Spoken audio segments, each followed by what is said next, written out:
my channel. So for today's vlog, magluluto lang tayo ng simpleng pasta or carbonara. So ayan lang ang ating mga sangkap.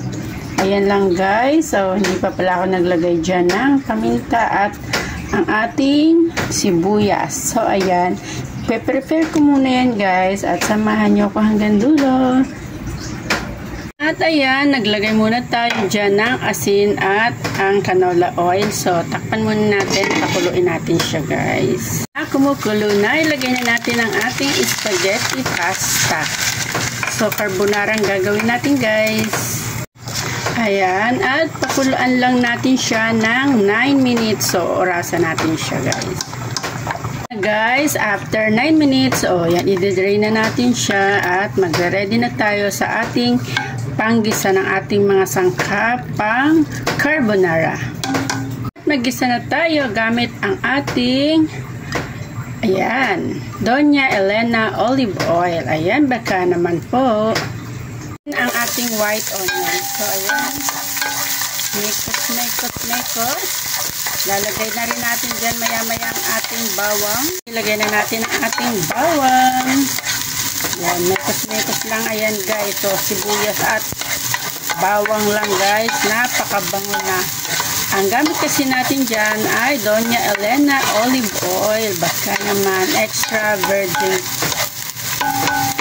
virgin olive oil. Ayan, baka naman ang ating mushroom guys, matalamsik ang ating mushroom. So yan, let's mix lang muna natin. Ang susunod natin ilalagay dyan ay ang ating sweet ham. So yan lang, ganun lang kasimple ang ating gagawing carbonara. Natin ang ating sweet ham. Haluin lang natin at pagka okay na, kapag luto na ang ating sweet ham, so pwede na natin ilagay ang ating mga creamy. Ayan. Ang ating black pepper. Yan guys. Medyo malalim kasi guys ang aking kaldero. Ayan. Maglagay tayo dyan guys ng konting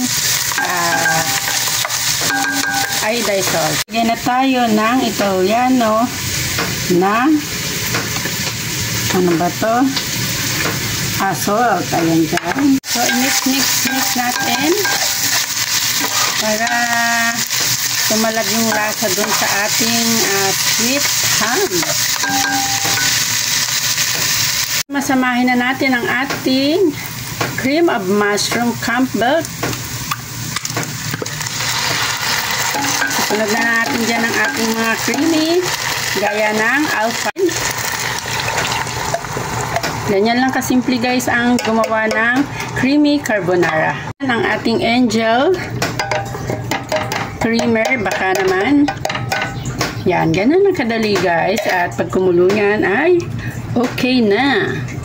So, mix muna natin guys. Ayan. Ng cheesy. Cheesy guys. Eden cheese. Ayan, napakayami niyan guys.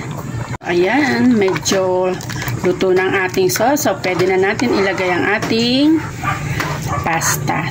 So, ayan guys. Dami kaayos siya guys. Nabot na ako ng gabi guys sa aking pagluluto. Ayan.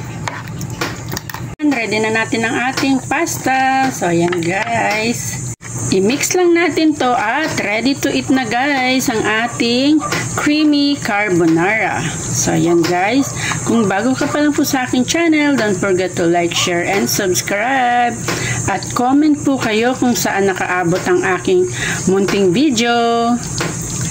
So, ayan na nga guys. Nakaluto na tayo ng creamy carbonara. Maraming salamat po sa inyong patuloy na panonood sa aking mga video. Magandang buhay!